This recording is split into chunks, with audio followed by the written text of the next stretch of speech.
选對數字就像選對傘，風雨人生也，能穩穩走。你哋有冇諗過，其實每一日呢，我哋接觸嘅數字其實都係一直緊影響我哋嘅運勢嘅。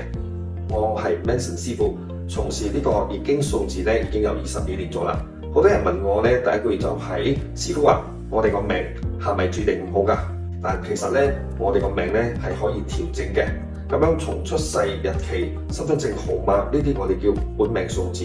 呢啲係我哋改變唔到嘅。除咗之外呢，有一啲數字我哋係可以改變嘅，我哋可以選擇嘅。比如手機號碼、車牌號碼、號牌號碼呢啲數字呢，其實喺我哋嘅身邊呢，每日陪住我哋。咁樣其實呢啲號碼係可以幫我哋調平呢個關節嘅。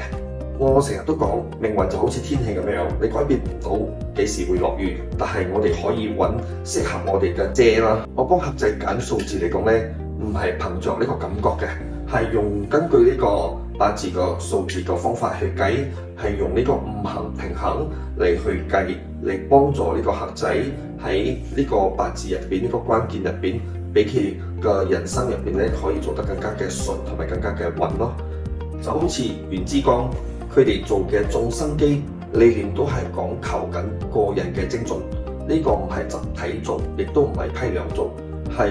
根據每個人嘅八字命盤啦，挑選專屬嘅吉時同埋方式啦，將一個人提升運氣嘅呢個事情做得更加專業，同埋做得更加貼切佢自己嘅命格。所以咧，懂得自己揀啱時間，你做啱嘅嘢，呢個正式係叫做真正嘅風水，同埋好實際嘅改運嘅方法。袁之光，是你運氣的維他命。